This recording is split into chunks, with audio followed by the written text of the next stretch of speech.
Hallelujah. Amen. Amen. Praise the Lord. Yeah. Tautonu ia le nei tūna le fiafi, o le au saunia se tātou talo. Amen, Jesus. Le au poli tātou to mao le langi wapinao na pisosoani mai. I le tātou prokalame nei tūna le fiafi. Amen. Hallelujah. Praise you, Jesus. Thank you, Jesus. Thank you, Holy Spirit. No mātou te mai o le langi Amen. i le lava o mātou upu e mole atu ai alo mātou nganga whawhitai. Amen. Ta mau e sile fia le ori sanga o to tono mātou nganga. Pe ona feta lai o a fionga mai lava tai au leo soa o le la si pa ia re nea fia filo motua i o le la i o ni tupanga.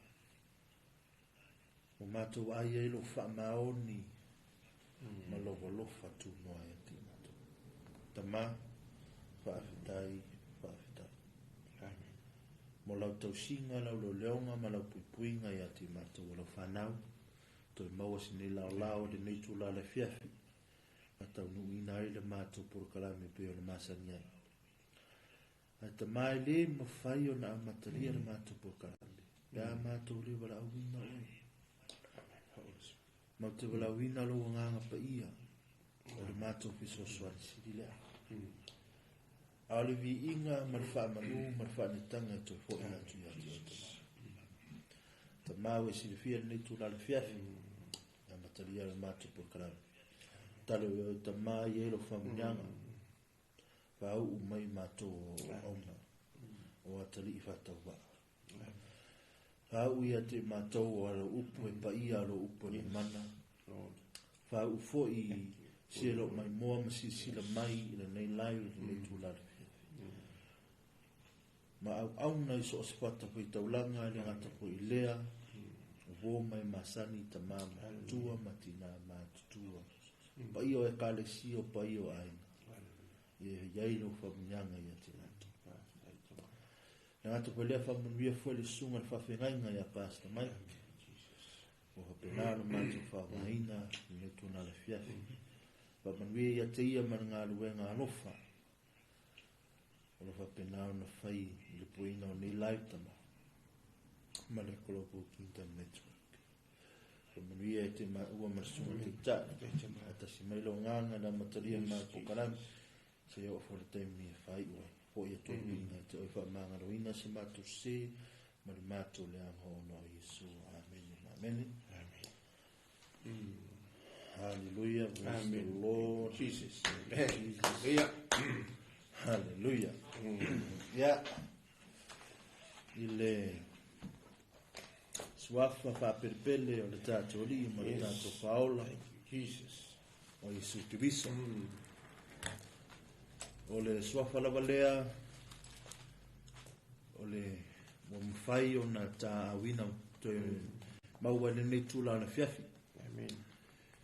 Maua le la lau e ma te no whate fwoi nei, ma sunga te tai. Amen. Nā whai on tau sisira me tono to mauta malawa. Ia vi ia le swafa Isu Kristo. Swafa man malo ma swafa pēni. Ia, patalo whatuai le CKA Ministry. Amen. Ya, woma paanga le ngata po ilea o tama matina matutua na te polea i sunga i whawhengainga so spata pa i taulanga pa penana mafuta mai le nei tūla le fiafi ia le swafa man malo me swafa pepele si patalo whatuai e tele lawa le nganga whatalo whaua e maurunga perbi ingo le tua i lona lofo manananga le lei se ana le se no ia tātou te le maua le nei taina i le nei tūna le fiafi. Mo le tūlenga whaftai i tau te talo foi.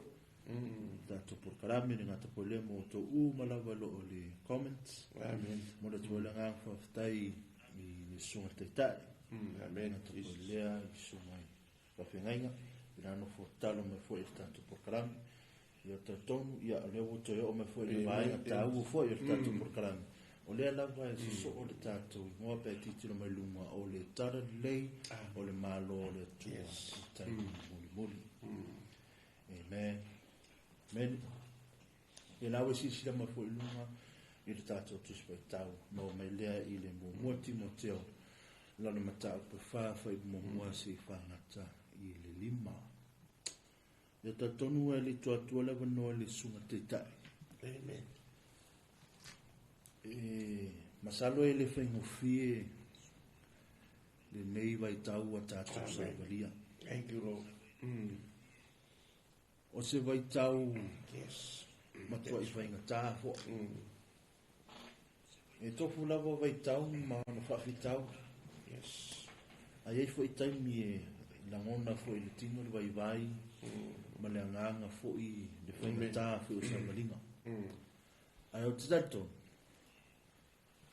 o lo whapenao na manuia o fo langa uma ma o sa valinga uma ai sia ona o lo soifua le atua amene o lo soifua le atua mana ia se au na mawina foi ana po na mai ala matou samina se tasi foi o teitai i sunga whawhingainga a mai o le tate o mai laro nei tatou tangata whai whaiva ai ato ia e le tatou whaiva e to ia e le langa tate o mai laro nei tatou te whai whaiva ai ato ia e le langa e se le maare a se ame to ia e le langi ono naro ta oto e whamnianga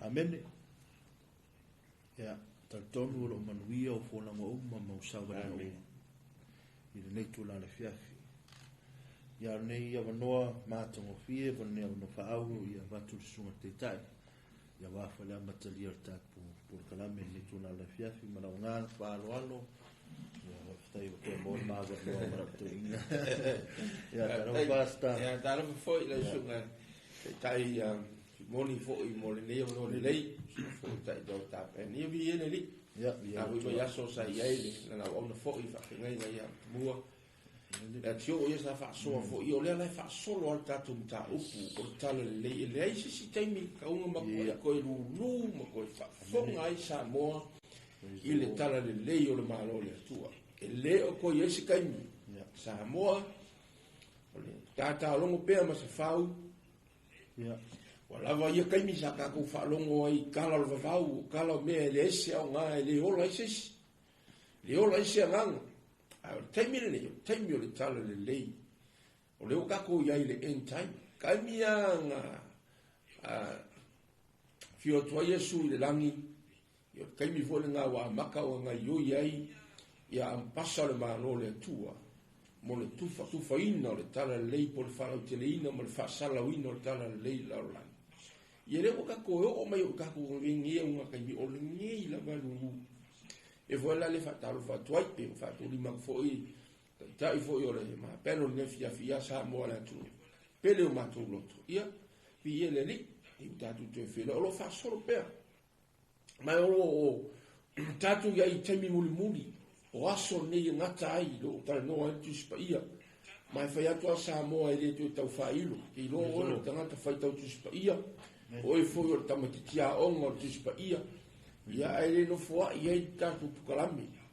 ai sea nanga fo i maku ki alo lofa ia te o sa mo maku ki mangao ia mo me ka ko ka sa mo le mal malama ia mo me tanga sa mo le ola le ngata le ola ia ola se nganga ia mo fo le ola e fa vau o ka ku ia le funga ele pe ia fo io ne ia ni isfu fa so e te mi walu ka ku ke le ko fa ke me pe ko ska ko fa kala pelo nga ka ku wa fa lo ke le inga le malo le tua o le malo fo le tua ma me lo ku pu nei kai fa tai le tua no nga ke sila ia ma o va ia o mat ile o ko nga ma ia le na rangi ni me lo ku pu pe fa lilo mai me ia ku pu lo rangi a te tatou asia o lu mai fe ko ka ko wahin lu mai fe ko ka ko farsa ke lo fo lu mai ko fo lo fa ngal ben aya le o ka ko kilo ma ka ko va ai a fa ka malaina tangata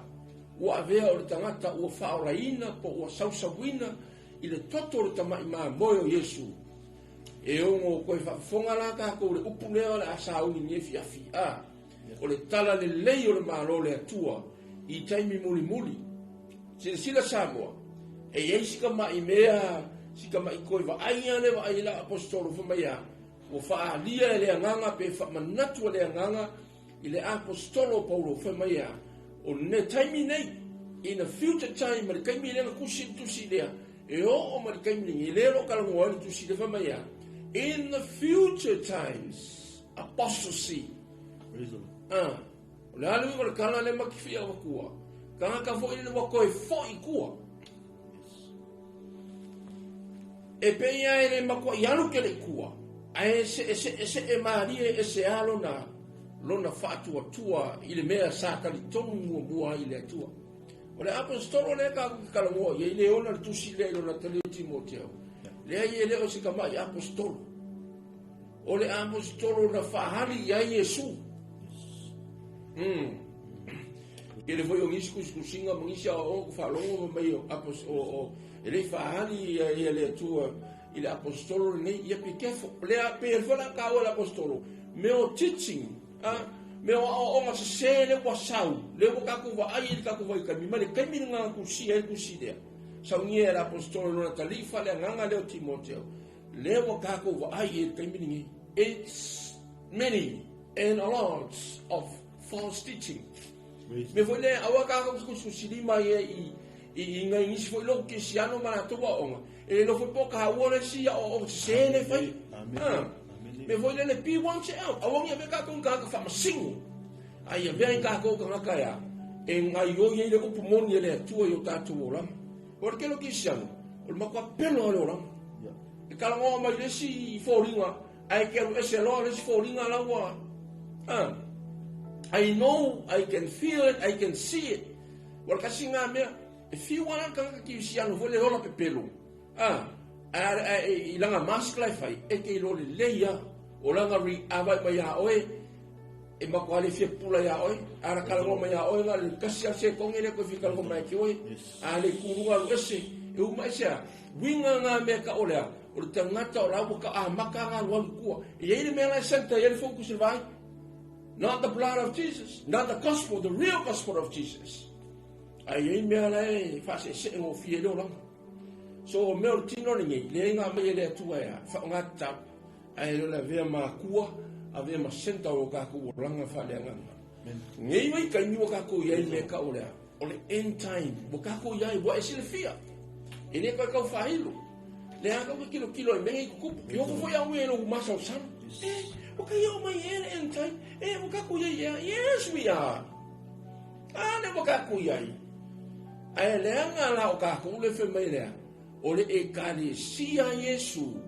ia ia kaimi se ki ai e ala langa maku koe ala langa aku ma koe mangaku aku e ui o nga ka ko kele ia nga kaimi me ia lo tana noa le tuspa ia i le whaasanga le atu o le aora lang ia e ka kalongo pe koe mangaku pe wala nga aru ngisi ki anga ka leo ia sorry wef o ka uala la ia i le mene le ala na patai upo le atua ile mua le Timoteo lo nta ko fa a o fai mua le ase I ma fai kaua kua penga se lua ngai fai upuanga a makani e fiafi le mua Timoteo ma ta upo fa fai upu mua ia so ko ma lua la val kai mi la alo ko me fai ia fa pero fai tawina o lo tau tino mai ele nganga e o ese nisi le fatu tua I tau sanga amuli la tau te whaalongo I nganga e whaasese ma ta upo te moni ona o le pepelo tala o tala pepelo o e o whaamuwina o lato lava loto 48 I le u a mea a asa e whaalongo rasa mo le mkau kia ngai whai upu ia e lua e makua onga mainga apostolo le avaku lona tarifa le nganga o Timoteo ro I tonu le kalesia I Efeso o ia na te faia le kalesia le fola e vatu kusi le woni ko era apostolo vaku Pastor Timoteo vai le kalesia nga ye iska milanga ye le kalesia sai apostolo ai o le ko e fa manatu l'apostolo lona tari iai kaimi o ese kangaka nga whaalongo mo mua le pumungu. Asia, lango kaimi o le a iai kangaka o le a. Oso whaia kongo o le kare sia le ri. Ile o le mele le kako vai ngiwai kai. Wakele ngoso whaia le kare sia Yesu ma moi fu ngale fe me ofu ma moi o kongo luk fe ai. Before le ka ku maka lai ka ku pisanu. Tangata ku fa lai nga. O ki ku le umane le venga isi fa fe nga isi fe au. Fai fo ila wenga. You watch out yourself. Be alert all the time. Yo la fa mo ngi kam mo fa le fe au ka ni me le o. Ai fa fe la o ma Yesu. What about yourself? Before le fa metara tu spa ia. Ua fa manatu atu le apostolo Timoteo ua ta tino mai le nganga. The Holy Spirit reminding and telling and have a conversation with Apostle Paul o le anakupu mai o ese nisi i le whaatua tua i tau sanga i e mua leo ka kuia ko muna lea ka whapea ia ka mia nga le kusi la apostolo ia Efeso no o le we o mai le ansolingi o lo o la pea le fionga pa ia le ale i lo sunga ka ni fia kasi le sai mua ele pe ele o va ai ko ai kangaka me o kangaka fo ile ua fa ese ngofi pe wa vai le va la han ya ka o leo mai lo ma wa ko i me se le ma wa me va kuma ia kalo wali lo solo ala wala kuma lia ayo wala kwa wala sikama si fingi si lo kwa fo si kingi fo wala kwa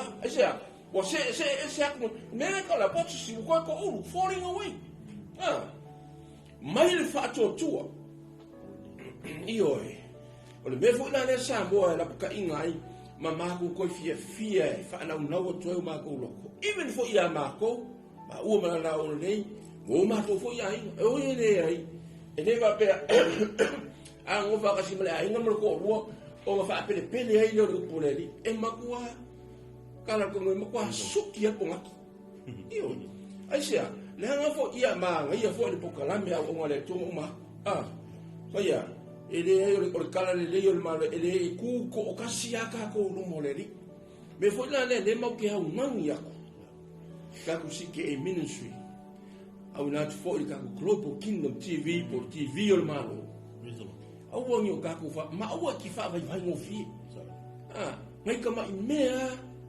ka urosi mai ka ma mea ka fa ma mu mai ka ma mea ko mi mai lo mai ai lo o le mea nga le just pa ye ka ua pe ia ka ku mau le fa ko fa me ta just pa ia amu ia le tu mau se ia ho i le ngata an le ale wingo u ia ku fa pe fitanga mai le kaimi mai fa ola inga yo le kaimi ni mai le kaimi o le afio mai Yesu ku mau pe aro ka ku fa to pa ina lu fa mai wa ta tino mai le nganga pa ia il apostolo Paulo tusi lo il apostolo il lalo tusi le io na lima ma vatu la tele Timoteo le mo ma ya ka ko fa ya e ko akele nisi e pa u ese mai le fa to o tu muri antu mai le fa to o ngora o kami muri le anga e fa longo ia nganga fa se mamaka upo ke mung ele me maka kia nga ke mung ile o kitilo ngi ya ka ke lo fa fo isia ku Amerika faka mala ka yo maro faka mala iska ka yo ekalesia la la me lo wengi yo lo ka fa fingel maro nik yo vai we love God we want to praise God ya mo fa ya lu ngali ka maro mo ngali fing what fa lo what apostasy they will still in the church but they drifting away from the word from the blood of Jesus. Me vola le le kalonga me le ka play game me ka ko le pole me vola ya o ka mo ngi ma ku sila ya no wai wa ke wa pisia mai me ka ma ku ala yu ai o caminho ka ko caminho you as a leader the kingdom person wala me ngangu pele nga ka ki nga ma te ia ma fa matia de hai i lo ko fa ka ko me nga o pu fa ma ia avaku le upu ia ola isi nga me foi la le Samoa ia nga upu ia le uma e lima foi upu ma lava ka foi pe ia lo sunga ate tani fia esse ka o me o la ka ila apostolo na tarifa le nga yo foi ka o ka ko la foi nga fa ta sim ke biso o songinga o afungi o fo kuanga ia apostolo pa fa me ka ko la foi ta fa nga ruenga fa ta sim ke biso lo winga ia ka o loku kekelea o ka ko ia i end time o ka ko ia i kaimingi wa ka anga le end time me foi le wo relax manga ruenga I've got a 4 weeks holiday no me nga ka o vacation wa malo le end time le wo ka ko ia fa mai yesu ia na i time ai maka hala pe o ila pasal malo le o oyo le kai o le malo le tu o oyo o le tangata whainga ruenga le malo le tua. Awa, o le excuse o kene, o kene i loa. Ia, lera whea Samoa, whaafikai Facebook, whaafikai YouTube, e kene ko ia isa o excuse, o kene i loa, o kene i whaalongo iai, ahane wa iai. E ke moe a vakua TV, a vakua iPhone, a vakua Samsung i loka ringa rea, ke moe ale upone tu. Me wala le, e ska ko excuse. Ai, ia, koe a mai ma ia koe a mai kongu fa chochua. Wele kami nga fia i leli. Pe ia wale kami fo lele la o ale va ale waf. La e halu ia pia. Ka kongi me sa va. Oi wa fia oso i la ba va asa. Ole a halu ko me re ma ki ma ia pia ka ko tau na. Mo ki sa vai fo. Ale fa ko le lo fia. Kami nga lo fa chochua. Kami nga ko fia i leli. So le se me va o per kan ko la ku le va la rosso ma ila rosso le pasi algo e pia sia wa fia a pe nga ma ka fa ko le continue e pe ala nga fa tua se ia ho ile aso ya e ave ka o si tianga ma fa la ina ta ma ese maritino le mali ua ta me vo da sa mo la tu pele pe o ngai fa ka langa ia ia kako matala i kako ia le enta au i va pe ora ka mi ala le ai le we are now eu kako ia ga vi ke no ki poco tu spa ia le ke mi no le ia su kako ia me ka ora le church age le ala kako fa ka le church age me ka ora si kianga ele yo o mai puanga ke le me ku se faringa ora ala kako me fa i va le ke mi ko mai kom ko saunga ko mai ko kongi o le wafu se ko ka kasi ya vai o ya Yesu ai se ya o mai me le Yesu mo ka ia ora singa ko mai fa pupu unga le ni kai na sunga le ese ka o ni fa ali mo ile nga pa ia pero watch out, where is your faith now?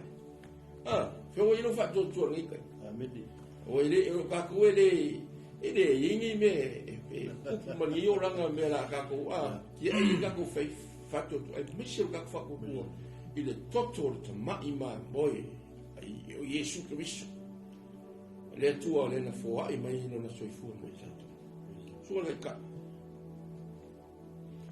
ai ni para ia e ser mata mo file sa ranga fo ile tato ta men se upuna puea mai i le fasorte tai o le se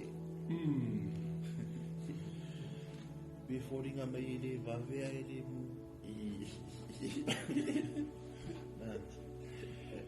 e le vavea na rwesi ai le mu wa ai o na rwesi ya ko mo o vai se mo le la awe manga ki ki la uwe ya kala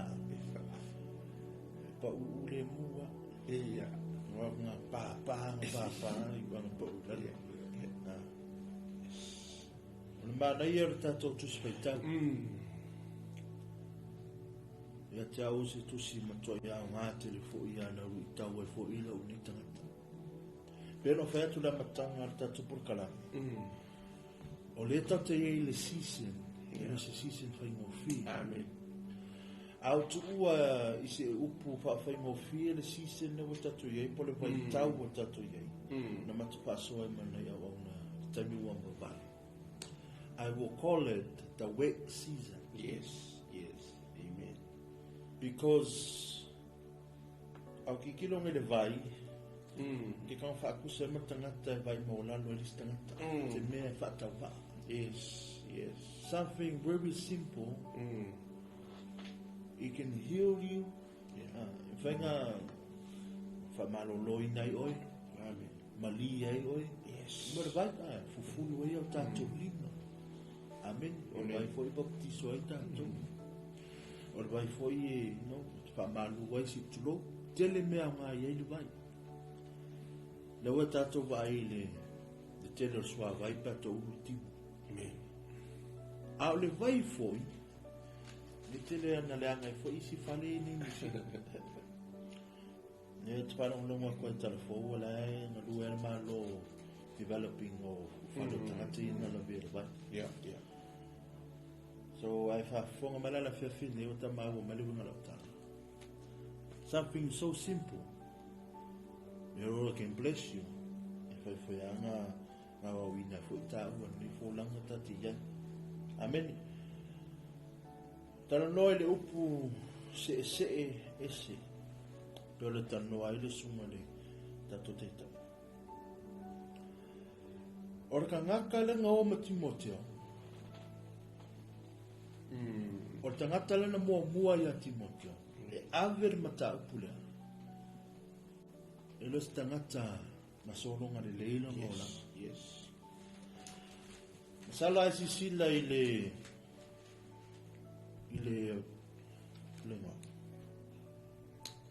mata upu mua.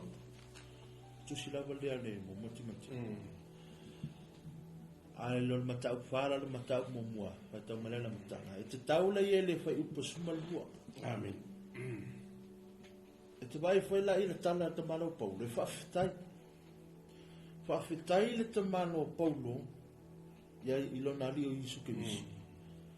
A ti tilo e ta ua Paulo o ia sa tangata sa mua ang sala. Sa mua ia ulangia ia Isu. Tau suai le ngo Isu. Amen. Fai le ngo Isu. Sa wā fasio tangata. A le tala te puena mai nai le haswaitauna le tala Paulo. Vai mai. Au te whawhetai a Isu ke wiso, po ke wiso Isu, ona ua alofania. Amen. Masalo ayo le mena whenofio na se. Le tata ia era upula se. Yeah. Mafu ayo na whenofio na se ese ta ua.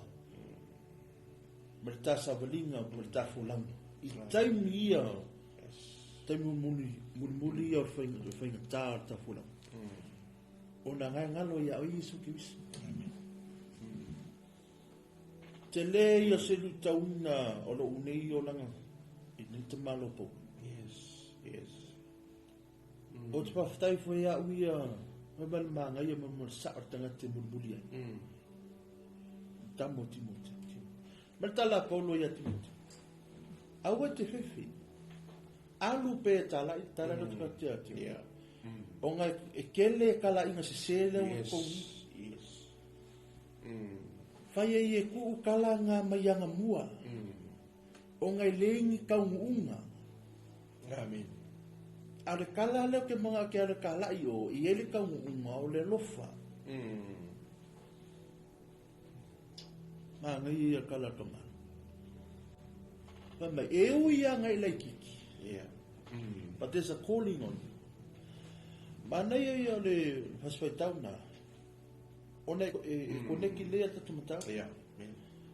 Mafuanga foi na mole mau ele nga pa ia po. I tangata I se ese mal fatotu. Ona pera fatu taimi ni lo we season na matatu yai is the time I fo launga ele fai ngofi. Skama I mea ko remind uma tangata mea sa e yai. Te mea lo langa tuai. Ele fai ngofi le savarina le tatu yai. On the people will keep reminding me for me. Pawhena e Yeah. Pawhena e alu e whairinga luenga. Oe mantua. Yeah. Koronga oi e lasu. Ai wha mei whamaro se po. O ki whawhakai au i e isu ki miso. O ngai li whakuunga mai au sisi. Ili i alofongia mai au sisi. O Yesu ke wiso ngā alofongia mai kia. Amen. Waila le tā ua te leo le koe me mai ni ngai Paulo. I rea ka me mai na Paulo i tangata ia. A koe me mai i la Timoteo. Mantua na tātou tana noa tu se matai. False teaching ia. A leo te o mai fo ia re kusia le tono i they store these false teachings. No nga kauma, sorry. Kwa malo losia kula i meo kamai kai munu.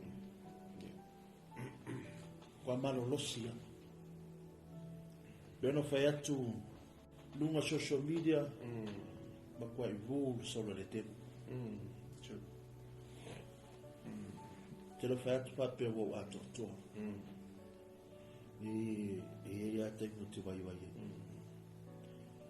E taimu te nofo mau mafofa. Ne lofa ma le anga leo le atua leo ni tangata. Te loa le sisila mai fo i tangata e mana ma le leo le tangata. Ai pe na fa malosi mai Paulo ia te. A wene o vai vai e.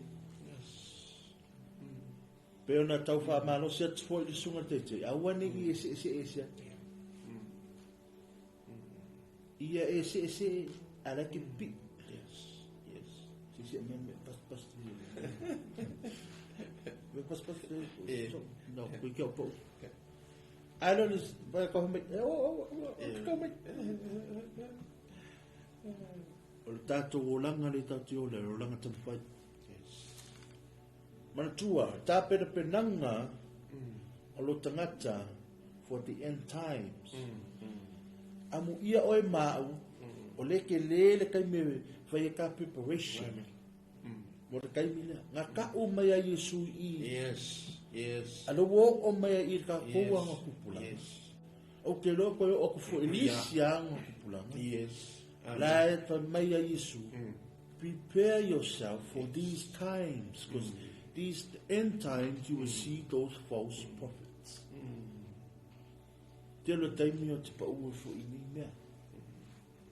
Social media, it's ruling the world. Le lau a matana vai leo la o man mea ka o 5G. Ya bueno system o te G. Le alunga no langa.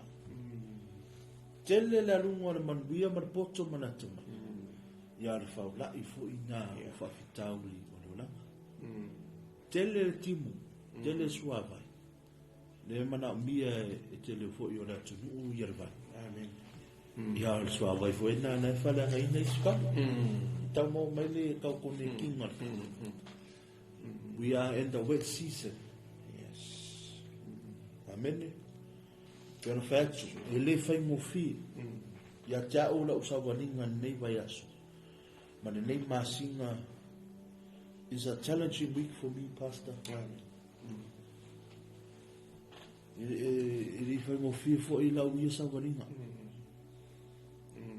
I eitai me amu ia oi ma. You know, like ele me faina e tua. Te no fa mo to ma fo fa le li fa. Taimi na mo sa tau e alu lunga mo. Kalu fai. Yes. Au fa ngalo ina na me au mo e mo. So if Jesus did it, I will make Jesus, the same Spirit is in you. Amen. So you can do it, I can do it.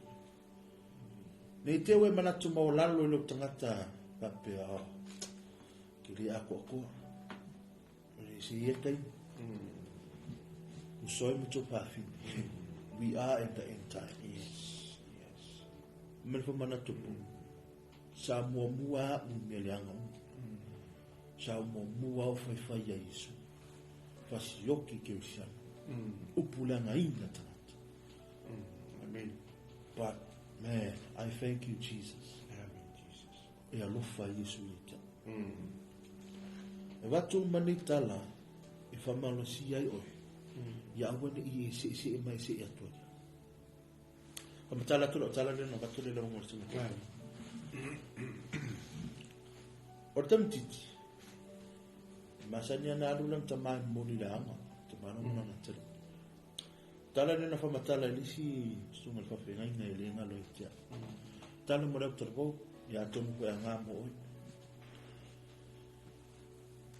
Amale tala tami. Dad, how big is the airplane? Large real body. Yeah, I also refer for what I want to do Malauna. Matala to it. I did for Marvali. He said, none. Valilla. Matuala, my Maori Valley. Come on, Miki Kufa, Pinning for me. Wait, you will. It's come by here. Ike lesa. Matua, mamau. Maori vai to. Pai lo martala le tamano na tari ko me yasa. Atu wala le. Saula avio mala vale le na vai lo la in ta sa or vale. Wale. Tu wala le a mo te miti po le asona. Nga osa con ka vale me tal mo buona tanto. There, I want to go see the airplane. Oh, Lord. Tell me what to Maravan. Matala to Maranata. Son, Mera Talvali. You can't come in. Oh, Los Evale. I'm going to tell you. There. Oh, no, se quiere Valley. Like other little Maranata. Yeah. Valley didn't have happened. Te fa manatu la ia te mano na telefon. Man tuolo fisili na fisili na Jesus. How big is God? Wana fisili tamiti. Na le tele le tu. Ka to la ia tali lo ina te mano na telefon. Te mesa. Pa pena male tu. A e mamao male tu. Pa pe ale tu le ba.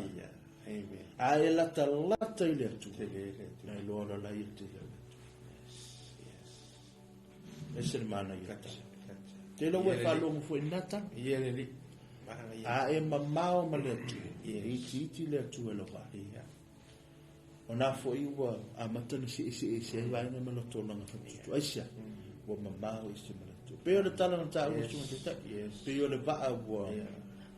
Wa ko so luma na kaula wa makanga. Mo wa. Ya kalo ava e wa.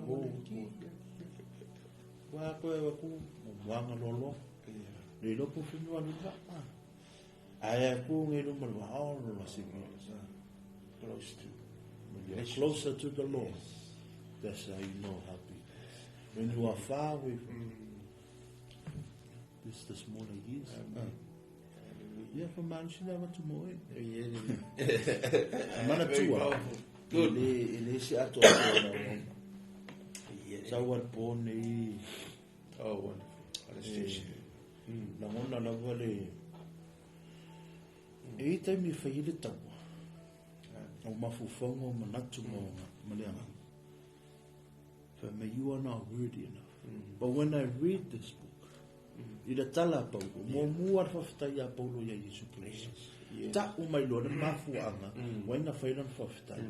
Mai paulo, sa tula musa mamua, sa mua uimea yango. Ayo te faftai ya Yesu Kristo. Yes. Tela taimi iman malo alianga ite. Ayo te faftai ya Yesu Kristo. Ilfa ungaina lo ni ola mapatawa. Manatua. The far away you are from the Lord, the smaller He is. But the closer you are, the bigger He is. Yeah. Ba na tango fiete le gala. Le na fa tala fa tala mai e fu datum ta me fiafi. Keep close a good relationship with God. o le meka ulia lea ke kau mau mai Samoa. Inga ia koe la langa aku o e nge fiafi. Pe ia koe so atu ka aku whala nge fiafi. Inga ia ka aku kuku mai kukongo ka aku loto le whato tua i le li. Esen sa o kala. O le mamao alau wa ai le li. O le la ki fo inga le atua.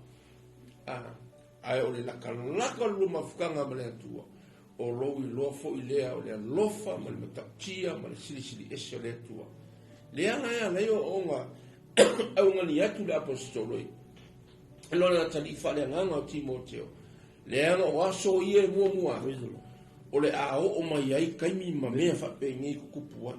Lea nga ufa mai le tusi. Waka uinga mai e le nganga pa ia i le apostolo po. E iai mea ia o le a fokua mai i le ngaruenga le li.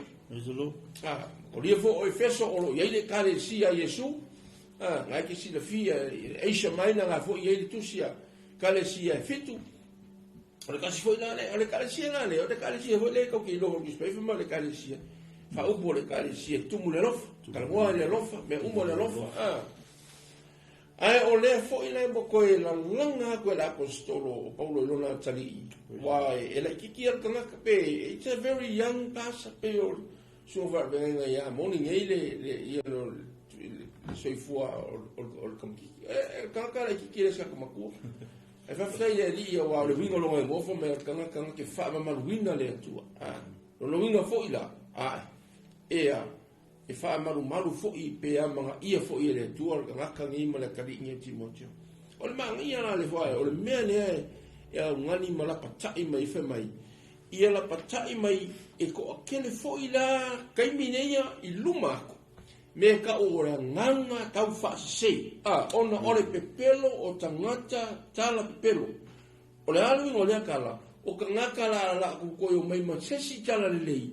E fa le liu ese ina ai le fa longo le kale sia i Efeso. Ile tala le lei wo umo na luluinga la apostolo Paulo. Si o le me foi le ka woki ka ko niska mi le fa longo. El fa longo e fa le e si o ka si le sense se ka ua. E le ka ke ao inga mai foi tangata poto foi va sai si fa mai si le ka pasengi me ka o fa longo. Le sensor ka five sensor ka yumpi ilo isi ai lo tango lo ai e si li aku a pasengi o fa longo. I ki ofa mai ia fa ka alise fa longo por fa longo ia e mau mai le sala pasengi o me ne fai mai se kala se si ia on fa ko fai lo le si pa mai la apostolo Paulo ia fa longo ia nganga se o lea o ka mino pea nganga se ma au ko fa se la lang e le ko nga kia le me pea ngo fa ya bo o sau ko ngo ko nganga fa se o sau ko ngo a hinga o sau ko ngo malo nia be vo ka o si ya tulu telefo ile fo ye inicio na yo tatu wa hinga ma au ngale tu lo ngalu ai ba o le ka ko ngo ko kero ngaka le atunu ile tua fa le liu eseina makala ku fa mai o fa mai no le tua ya lofa o la ku le lo o le tua ya mi o ton nanga ai ni lo kulo le lofa fa mai fa makala kala mai ngala makala ke fa mai apostolo ya ele a mi o makanga pe a mi o vale le lofa so aka ku kala ngona le lofa le ri tu vai Samoa ka ku ko va ai pe le o ki ai ka ko il mene ne pe ango fa ku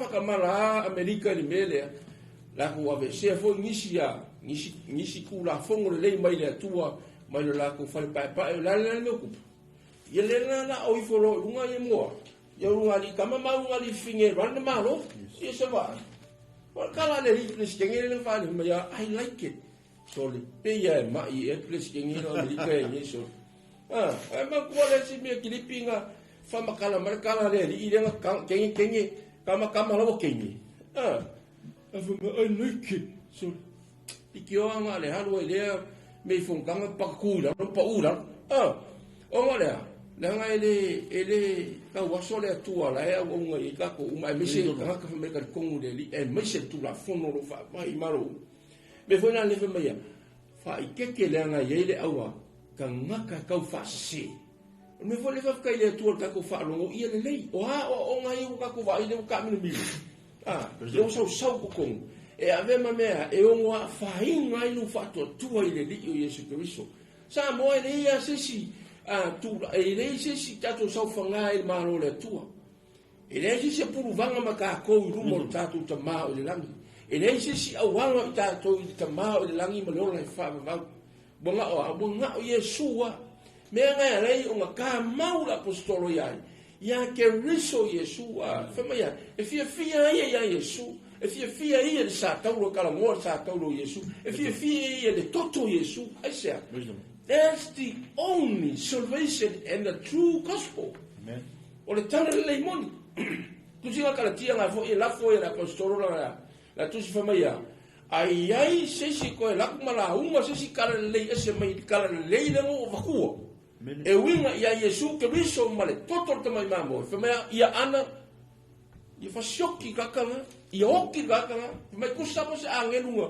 nga ngofo ina langi sau la ngi la hunga ku ia o kala tia ma vaku ia o ko se si upu se si gospel fa mai la apostolo Paulo mea ia ana timo let that person be cursed lo winga awaka ku ke fa ko ke mea le upu le tua ko lopu ngisi activities ko loku ai fa ma ai le upu le tua ma ai le upu le tua nga ia lulang ale lu upu le tua ia la o saungi mai ke mungi o mai ko ke bongi fo ila ia ale sau ko la ai le o le ka penga ale e ka le sia fa lo ngolo le upu molu ia le kali ko hunga la nga ka ka le o le se e ko le fa tua e ka ho ke ai sia la nga le fa ko ko ka e le leifo mangu ia nga me fai e karikongu voi karikongu le me karikongu ia karikongu ia ke karikongu ia i le tana le moni le tua le tupu malona maro fa mai ona o le pepelo tanga fa mai o fa se e ia ia nganga i fa se mama ta upo te moni e ke o kuside akala el mo ke le ni ngau ia ka wisa mo wa ko ai so wo home ai pe no fa yaku ele nga o se kasi se me ka fa se ai ka nga ka ya o ngo i vai ka ni ma bo mo vai ka ni o ma kwa ke le a o ia o nga ta ko ke ma ta la fa ka ko bis ka ma ya o fo le so se ka mai fa ka inga lo fa ya ko o fa lo mo se me ka o se te tonu nga va pe e wa nga va le papa ki songa ke e ke ma wa i fa ka nga le ai wan wa vai yo ola ka fo nga roa o ro wanu le langi me uma o ke polisi me uma don't care about Jesus a me ya ia kala a tu spaia ele o le vai nga le fa mai nga le pala ai o le toto le tamai ma moi na te fofulu ese ina ai nga sala ti wa vai na o vai le ko fa ku bi a le ya o se awai ma fai vai mai ia ka ko ka papkis awai lava papkiso ai pule aga ko ye do lang palpala olai le usa la false teaching le woni e ko apostolo ma ya chef ma che o khalifa fi out Timoteo ai pa ko step in nga lu mai e makala vai o ngo po ya so nga tai po in a future time or in time no ga ko ya o le ai ai ka nga kai fa pe o mai ko o mai ya la ko ki fa se le kare sia le me foi le o isi me ia ka fa sein mo le karesi o me fa ia loku ke lo ke ne ka waku ya ko vole le e pi alo te fo ka ko ngi o ka i karesi have to be alert you know see we thinking about money too much o ka ko le fa ka wa inga i Yesu o mo lo reason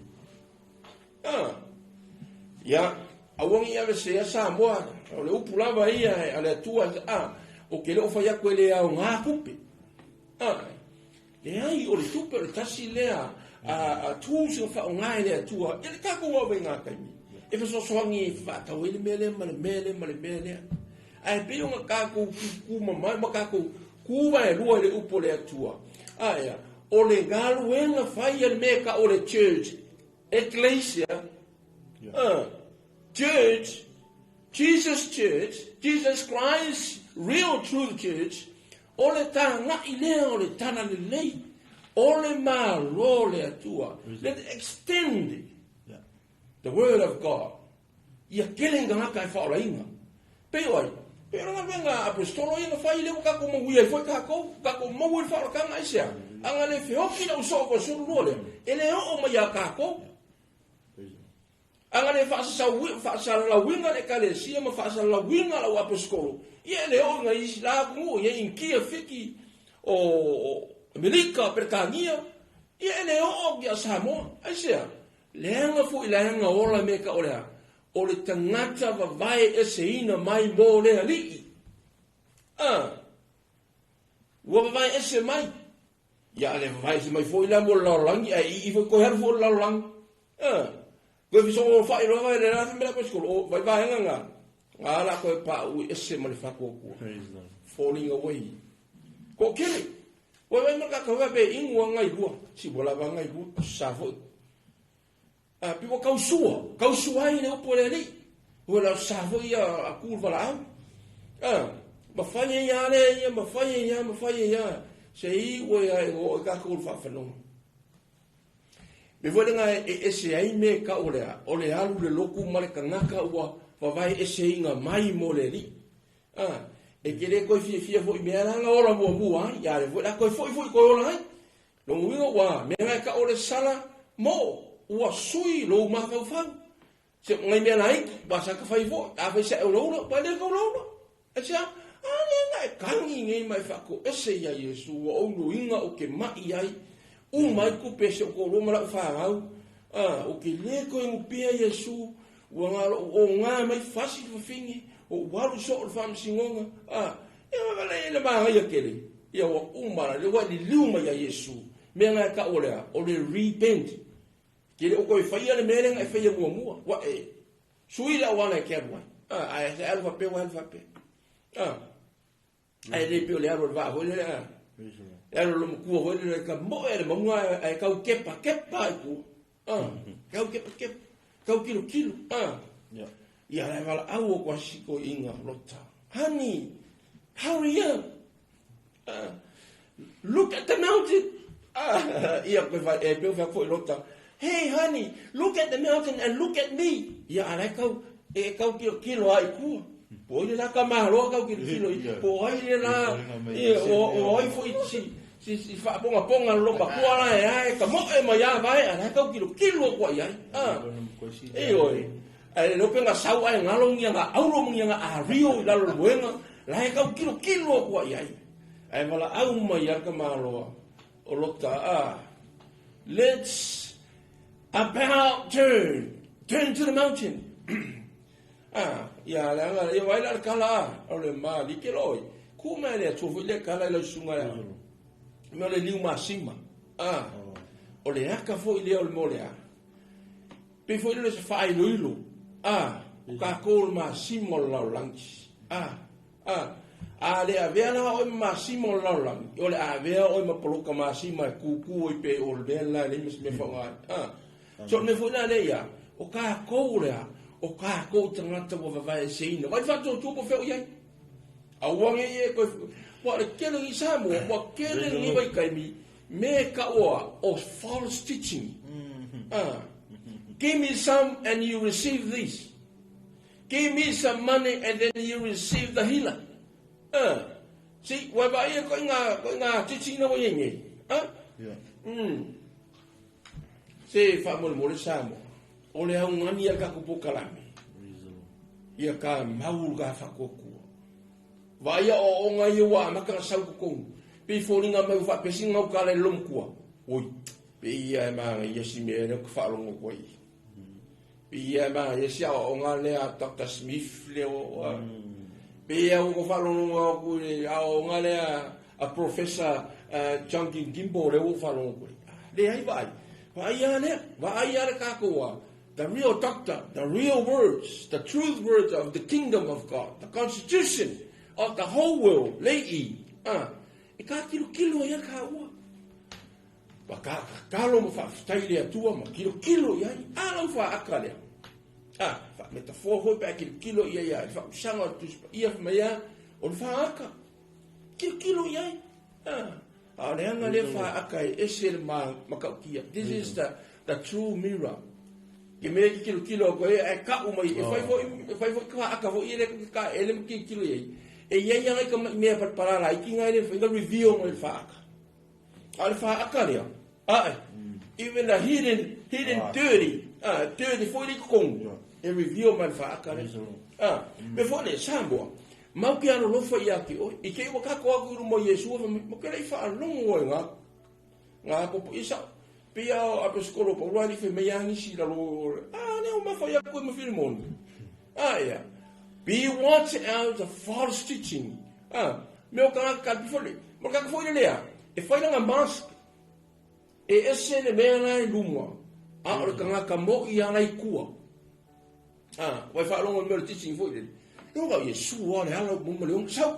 E ke wa la ko mo ka le. Nga kala ngoanga isi ka mo isi perfect. Ya. Mo kala ngoanga isi lo.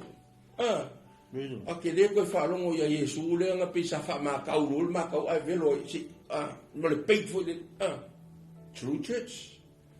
This is the only true church. Ai la kunga. O e se ai teaching e ai. Fa mai ya. La kari un makua o le tua sa kan. Se sa mo wa fa longo le na ko fa ya koi. Ngai teaching ia o ngi ia. Au ngi o si ana o ia. Le tio foi na hora fa sa kan isi wala fa pe. Lei a foi ora kali o le tua sa kan. Se o wala foi na fa sa kan ni ske mi ngi un ko so mai o so I lo me uma ko sa kan I lo wi Yesu. Surely those are called false teaching. You will have seen after my false teaching for Yakoy. I wish you may have also. Thank you for your so MFC. For my apostle, Pablo, Yayapo, Leokakoya, a Yaya, Mioa, Kanaka, and Maya Talas say, Tono the local with fire. If I am God pay the Kalesia Money, Yesu. Leokalo from Kanga, a wife who's what? E kau mi sai fong kang ya ne kau mi se fo ani kau mi se fo ile fa ma wi singa ka mai mea ole se fo mea kau ke ele ole atua ole sasi o ka ko io ai o ka ko le atua ia ka ko kilo le upo le atua ole ma ko ke mongia ke mongia ka pe la rangi ka ya ele va pela u fa ngi wa fa ngi la o ma fa ke mongi ko ngol loku ai o le twisting o le upo le tua e fa se ya Malaysia ma un asura ina lo ifu o fa sawa fingi o fa ya va singo mo me ai ke le musika ka ngo ngai le pe o ngai upu ngai fe upu lo le ngama ke mai ngi fia e ka nga ama ka maka ko ka ko ka ngi fia ia le ka ko fa longo le tala le moni le tua a wangi fa se inga ka ko fa longo nga o nga e solo le e choi le e ku nga ai hoki ka ko ia e fa longo le upo le tua ko sabe o le me foi o ka ko ma sau lo fa longo le upo le tua so se me fo wa ngongo mai e se le va ve nga drift away ka ko me moni awa ko fa se ka ko fa mala apostolo sa o la kiki sa o ka kana fa ka mai kiki sa o fa ia me ka mai ki sa o ma fa o u ma sa fa ka mai inga o matua le makua na le ka wala apostolo matua I le tua malona fina ngal ai sunga na fina o le aso si le ni vai ka lungo media social media me o lots of teaching the false teaching o ia ai ke mai Yesu ka kusi nga ka maka malufa o ko apostolo o ngi fa se ingo ko ye te mi o mai perfetto pelo mana ko fa se ya ke ko un ba ko kele kai lo ko kele lo ka pi praise the Lord amen hallelujah e se volta wa se polile mari por sa no na sunte ta also nole sun au na lectura na fiafi au ti lo I de tato versia ta sina li se famanatu na meira nga pa ye ta ne fe feme awa ngai nalo ia te ole tau oi. Praise the Lord. Awa ngai nalo ia te ole tau oi. Ona pe ua whasilisili e tangata me o le tino. Ai ngalo oi maa. You see, me ai, ko vai, no bua matana na le te taliami o whapoipunga. Ma meo me ai, o i me ai o whaasau na ai. A le tal no mai ei le tato tusirikisi. Ia matanga al fofuanga o mea uma. Mea uma mea ola. I whengainga le atuma noa, o malolo. E matala le tua ia noa, mea uma mea ola. Mea na oi ai. Mea le leo mea o mon whaapani le tu. Ai whai mai le tala le tusi le koinito. Mai ai ma le loto whaaftai. O uma na whaaftai. O le ala le si me te pule. O mea uma na whai le tua, o mea wale lei. But o leo a toti tilo da totu si whai mai. Wa matana wha ngalo i tangata. Le upuna wha mele atua ina wa umana whausi eina le uruata. Ua matua le lei. O oi. Wa. A o mena whai le atua ai ei maola ilanga tangata wha mai. Ua le lei. It's good. But when after the creation, fatusa mai le ola ta o le langa ne fa mai, it's very. It's not just good, very. Usa ele nga ka le le a silia ho nga le le. Ai ke lo vale. E fa malosia tu spiatoa o le tangata. Ar tangata la fa mi matuale le. Amen. Ai fa nga mane mea ele lei e fa malosi ele mea matuale lei. Te lo fai tau atua le dato tusi fa pia mai. La au moli. Tu mau la wa. Ne yo atu ya so mun te le toi fu. E lo tal noi la au ona o mea na fai le atu mea. Ai tal no mai au ta ua pale vinga le tu. Oe ma i lo tanoa mai le tātou tusipaita ai te tira nei pe wa watu lala tūru ngā mai lunga tu lalo wa maritangata wa vai ma lalo i tangata ai mai mea vai i matano langa ni tūru wa ave whanga se inga le pule le authority wa vai le whapoiponga le whenga i ngā rua matano whaasaka o mea ai ko mea o te ai la popo ai ma but you see it's all about how we use it and how you manage these things. Remember things that we see in life that God created for us is good but you and me are very good. Nei whata o tona isu na whaifa me ele siri atu e ala ma nei lo tātou. Yes. Para mantu o tātou e siri atu ma matua le lei. Yes. O nau ta inga whena la le atu i atu mau wai le leile i tani unoi. E le mwhaina ngalo e te aru tātou whasoa i le tusi lea le talale anoa i le whaunga le waa. O alu are nei masinga na matanga ne tausanga na fau the plan na le atua na ave anoa fau le waa build the ark for the flood. Amen. Build the ark for the flood. Train yourself for the end time. Amen. To lengi ta ua taimi nei mo aso ia. Mai wa leva na longo mai Yesu ke viso le wo sauda Paulo le wo lifo ia Timoteo ala kieti.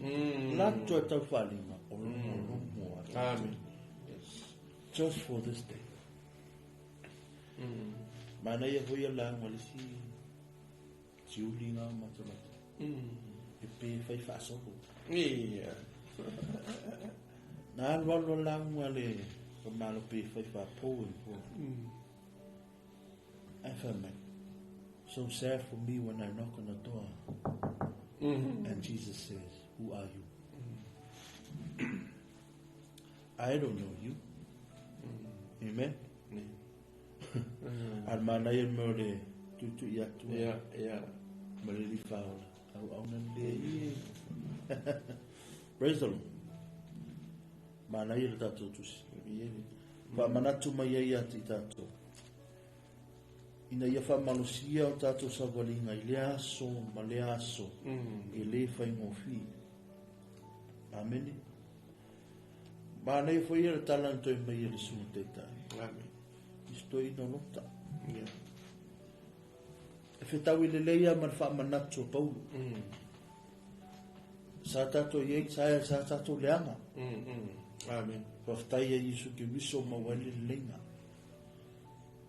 O leala wa umana tato tali Isu ke wiso. Ato ti tilo wha tato tusi nepo. E toi alo lista ngata. To tu ulalo lista ngata. Sa ole yo. Sa ole. E kero whala kai me kau whai haupa kwa lista ngata. A sau lista ngata wha masu. E ke mana kaka ngoa. Ia. Sifia. E leisi ato toa ia te au lawa. Ma te lo whaasoa te fwoi la whapea ua. Ma manu ma pa ia maua le ai. O le upo lea o ina i fwoi maua. Lea ma te whaasoa te fwoi ni tu lana fia. Amen. If it helped me and Pastor, we want the word of God to help you as well. Amen. It's not an easy journey in this life. E lo se savalinga fai mo fie la a kuana. Pe koreng lengi ho. Mankua. So skangaka ma ku whakawha e. O te elenga loia o ta la tua la fusuanga maluis. Ta wala le swafua tota. Ilana interview fa merta la tua. Nga fia kalo ngo laku yoki a lus. E makakua ia tua i le vevela o lana fusuanga temin sawe. Lana preparation ilanga KOs yung samay. Aina na fiu e turi tamana. Meo le tala le tawhai atu o lo vaai ma walalo i le stanta. Te loa saule fili a taua. E saule fili langa best. Yes. E le saule fili vapea. Yeah. E si are Ia. E saule fili i ai kia umma o manga nga whai lea homework na fili te apolo i a te oi maa. I mea na te vai ai. Amen. Ai te tilo whai i tala atu spai. I wha so songa nei i tangata umai. Ina o le li whao. Wha so le mea ai. Yes. Ai ko tala masan. Nai lo wana poni le li whao na ua. Passport was off. Ai lakua le te apolo. The homework. Umma kusi le te apolo apea. I know he's hungry. That man is hungry. Sau wala ia taua. E le mea nai vai iau. E le mea vai i oe. O le mea whainai sa wate apolo hit. A mea tau tupe e hita i oe.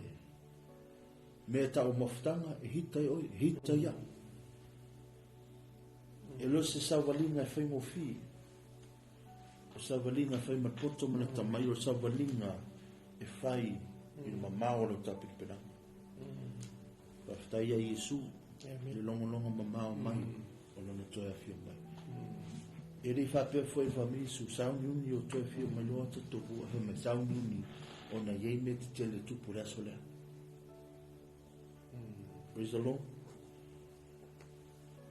Watolo tala mumuli o na watolo lai e taitai. Maina na māpota na me mutula ni whiawhi. Talo tupo ise talo whamaro longa so o si tasi lo penana ia to ton maros. Pelo se po ia stolo ia Amata lo male ona ia istoloa. Ba ita. Ke masalo uri lokal ka mau. Ya leo se istolo ye famnyanga le tu ye te oi no so ya lo. Bo ma inga yo le te mama tina ba tu fo. Ba ai oi ne te iwe se mau. Amene.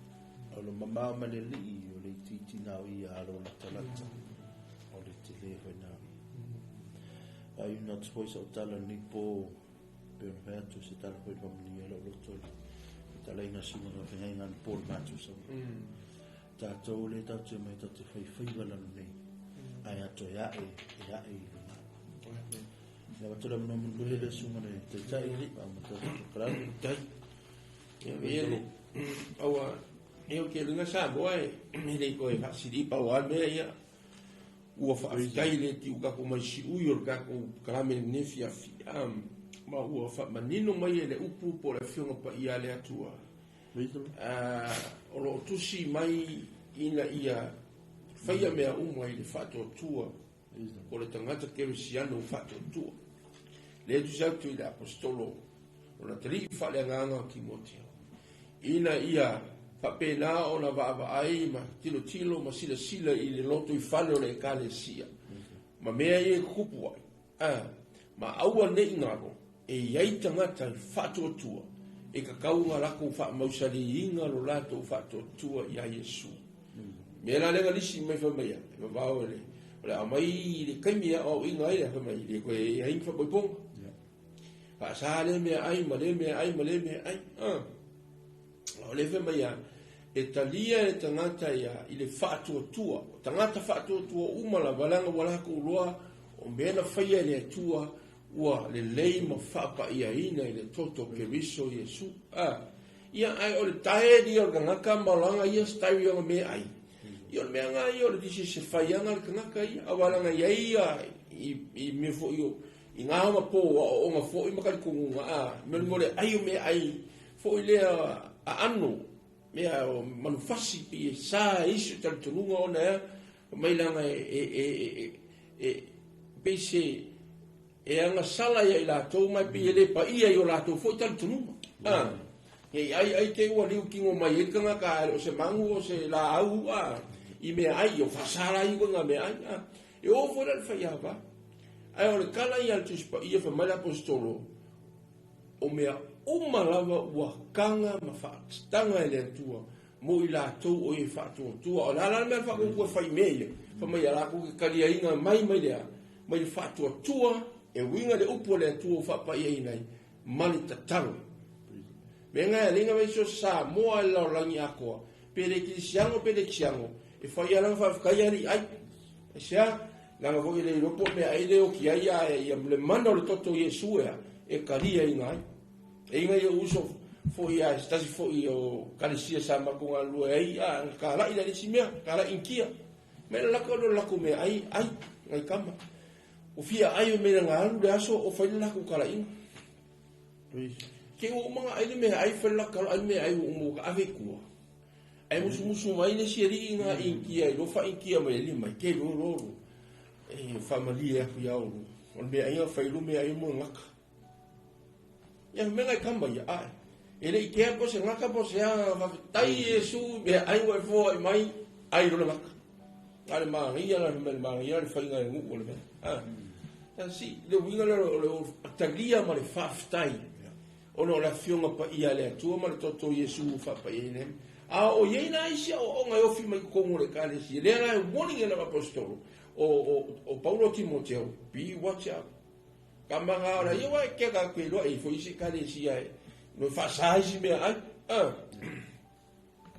ia ma ke ne ai kale si ia wa ko fa o le si kale si nga kula fongo a me ala saling kofe saling lauki saling coca-cola saling fanta saling pia saling whisky lo ko sa me le pelo la ia ma lo pelo mo le kusa ele rola e si de ira lo ka ngo e ngo ko lo le pelo lo la ngako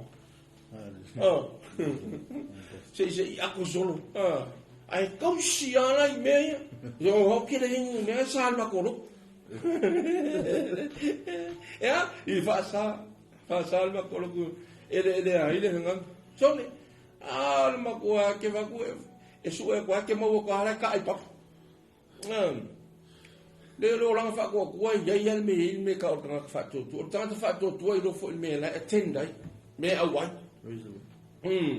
a fu le sa ka ko le lang au vai ese mai ka ko pe wa veo e me ka o e creisia por e kalesia u vai ese mai lo nga ya kire ko ona I fa la lang ya o veo e ma kanga ka au nga ku tala ya tu tala le veo ma sai de Yesu o me uma le ma ka lo ngi fi sa mo be nga o fa lang ka il ma inga ia e ko va ai fa to po fe o ye po o e fa to fa mai I ma to ma lo solo pa e la talo mai pi fo ringa mai fa so fu o ke le ko sa to fa sa pe se tu vet to fa le la ya mai le ai ke le ko sa ora o wa la ya le ai ma sul vet ya to fa le la no mo ya I li ko I ola ka ko pe ola la e wa ese o le nga o ka o nga fa le tua.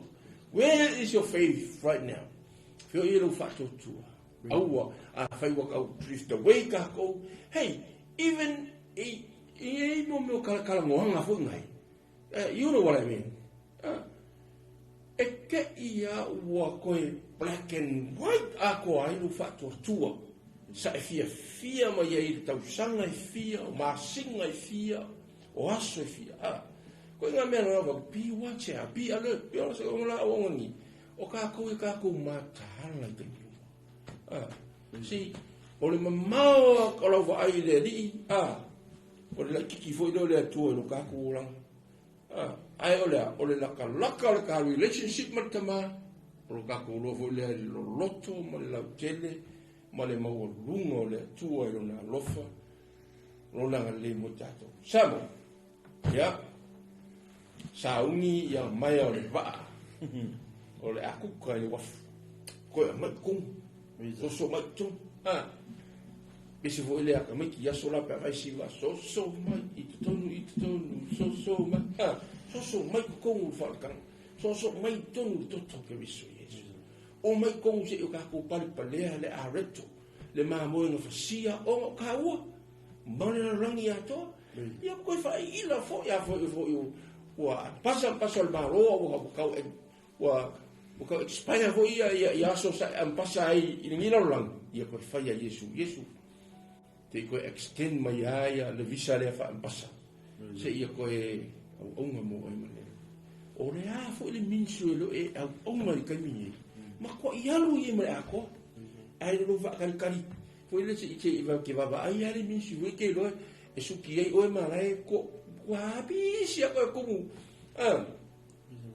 lima milion kala kumu ko e choni ai sepe lua pe kumu ministry a me nga bala o le tu mo le di ko yalu ai o yalu male ato ba ko fa ku sa mo la ku pele anga pe ku pe ngai mea ola everyone apply I want to be I want to in American's Got Talent ya la ngol en paso malo le mole tele ke do le la la o umba fa ka ko e sul tau no toto me foi la le ka ke le ko pule ka ko ya ka ko pule ai tanto li Yesu to fu mo tato sam ya o le fa malo singa ku nga ni fa ku la tu pele o ma o roto ya tato ana ona fa ino fo ya Hallelujah. Tatanua maulunga la warvinga le tua le nei tu la Jesus.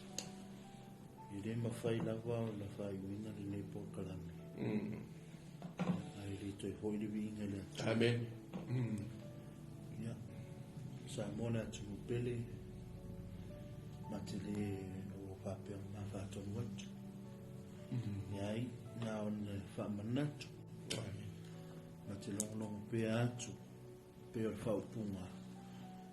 Ma wono le yang pasa pata wa tala ina tu pe malo le. awa wale fai ngofia nei vai aso. Yes, Wale fai yes. ngofia nei vai taimi. Wale fai ngofia fo i tātou sawalinga. Mana tua, i le vala o tele le tātou wala. E vai titi la vai. Alona tau una. O lo tatia mai nala lofa. Tuno le tu.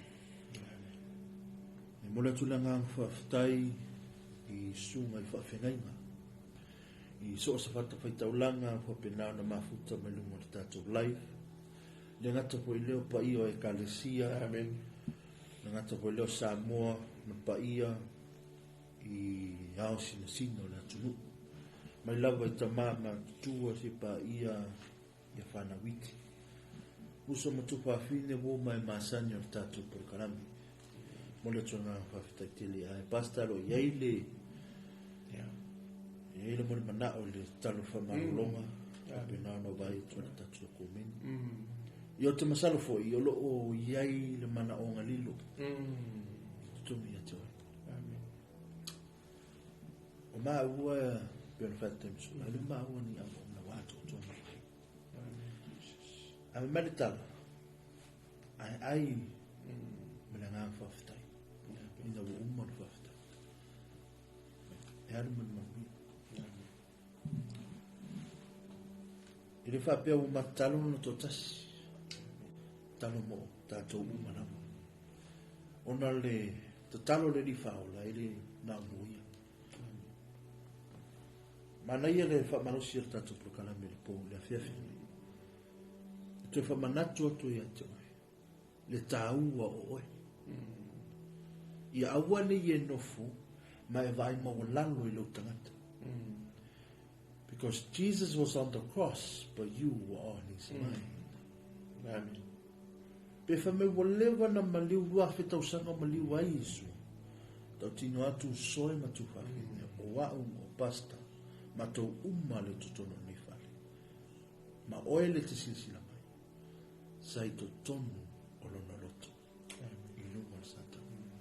O naisia, o le atua sila fia me uma, e loa me uma. He has the power. He has the authority.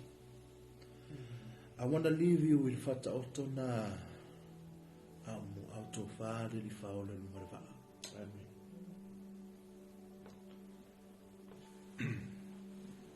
Auto fare li fa. Lo tapo li pananga li fai un nei vai aso.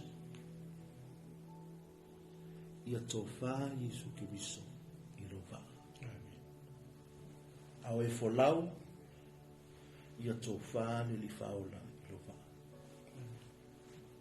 Aisia, ona lea ro tō whae tōna lo wha. Le liu o lo wha. O ia na te pule i le wha. O le leo tō whae tō tōna lo wha. O le 5 tonu ana na tō soa me lunga pe te ui no pō. Ta tonu ma lo wha tō tua. Awane i vaai mai a te maru o lau. Mantua tala i a Paulo Mapo. O au e te tō, basta whasusu au le tua e whatu. Ola. Wea tu ni tala nei te ua e manatu ma pe vai maulalo fue le ai. Ilo maua o le tua. Maua ni ampasa patawa. Ai mola tu nga whaftai te le lava. Il to fatasi mai mal to mafuta mal tato por kalami il ni tu ya tau in fa manuia le tu ai to fai va lo filima fai un le nei bayaso le ngata po le fa na ya onga ma lo lava kits fa ma lo sia onga ia to tasi lava laso ona o fala il to tuanga amen ya tau tai yo vai le tato fai malanga ana ia tu weekend matua o lo tau o ile o lo lata ile atua te le nao ia lo mamao po lo se ia lo titi foi na lo vai ile atua ma lo fatu tua ma o le ala foi na e oso ma ia tapu fatu ina lo ina tau ma tua fo langa umba ne vai aso fai umba ne vai aso ia tofa le li faola i lo va ma tua tato ti fai wala nei ai to ia i lunga Dentro ona fata va nei ya pasta su al tato tato ministry si che tapu le fa tai atu le sunga ya pasta mai ma se usa pa ya fin pena na tapu ia mai foi de tatu pokalame ni tu la le fiafi ya o ainga mawo ya se por tu o sunga te tai pena tapu ai mai mona tu nga fa tai te la si le fie le atu lo loto ma no mafuta mai ni tu la le fiafi la foi se upu o fa pena na le to mali I to fafo o lape fo I le tatu mafutanga ni tu la le fiafi ya na foi ia ma ua ina e kupito la polonga e foi se masasi ya patatali foi na le fio mai tatu di faolo ya aba foi se famsino ma ua pa fai ua le tau tamali foi se to fa fonga le tu la fiafi to fa manato to al fa manato paulo sa o yai le leanga sa o mo mua le ai o tfa ftai e Yesu Kristo ua lo fania to ono fata va nei malai per filmoni si va si ono ce la fa tai le lava ai pasta le suafa le tinane ya fortotto pese ya pa malu to poi pa pe wa sisili ta una foi le suafa fortotto ai ese mane io le vuole ta un to to si lava toto mano lo ai no toto Yesu Kristo talo mata tonu malo fatu tua pasta li ngata bolea mana onga te to tasi tonu tatoloto tato alfa tasi e le tua ni tu na fiafi fai o tato por kalami su teta talo to foi de talo fa mano longa ma talo me foi o ia tonu longo sunako yes amen ta foi mata mafuta fata si malo ai talo fata si malo ave le tua tato mana onga no tua o le tua mai ele masime to ma fa wili fa ya everything that we can think of is not made if I do why my little me la foto to me la o le tua tai tele la mo la no so ko Yesu Kristo amen basta tal mo la mo na tai chalo o ma tu chama la ni fa tele la na pa ia el ma tu so swani o haleluya fi o ma tu folfolaina la upu lo tonu ma tu fa longo ia yo lo mo mai lo nganga le tua ele ngata o taimi le sia ia la una le tusi ma tu lo na talifa le nganga Timoteo ia o mai lava yo ma tu venga taimi le ma tu fa sta ye wa ti alofa ia ma tu e ti alofa lo tonu e ti alofa tangata le rangi na fo ina mai ia no walo pelo Yesu Kristo o me foi le ma tu te le fa vai ai fa la te le ina tu la tala le yo le ma lo I taimi muni nei o mātou ia. Mātou te talo whaftai tele tamai. Awa o la upu, o la wafionga, e whai lea le atu masuri o mātou. Malmara malama o mātou wala, o mea mātou te iai, wha maina ai mātou. Pe o la atu salamo le li. E wha maina le atu ale tau le lea. Ona ala e tusa mala wafionga pa ia.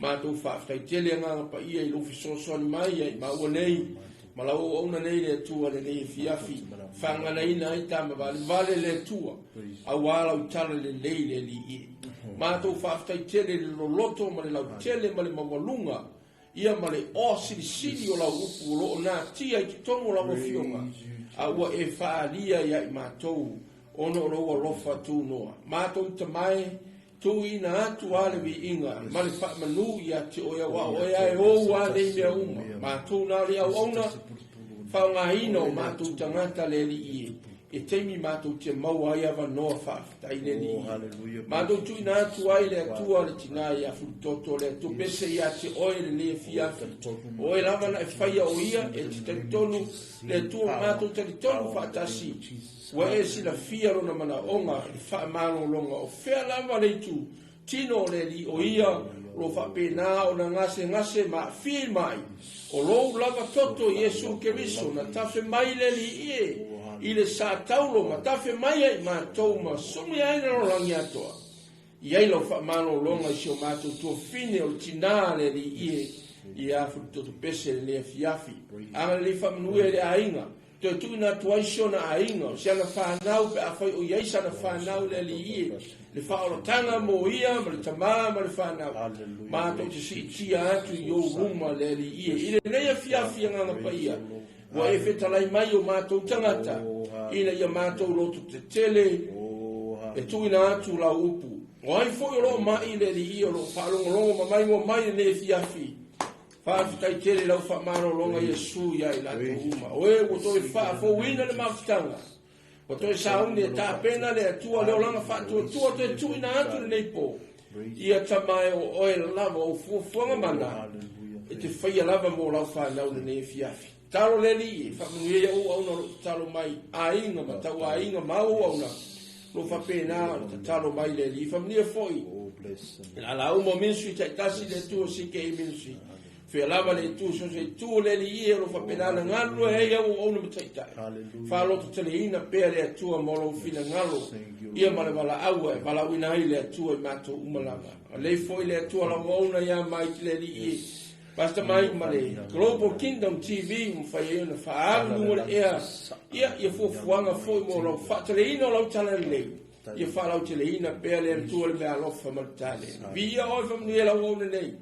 A fil moni pe na mai ai le tu ma ne le li ia fanga ina pe o mato ola matu te mo se ava no fa pe nei le na foi vai aso ma o ona le li ia lo fa pe na lo mato ngalo fa tasi ia fo ia le vi inga ia te o nei ma so o mai o le fa va la ba amen amen amen no ia vi le Jesus lava te lava Samoa pele fa se fua soifua ia Hallelujah.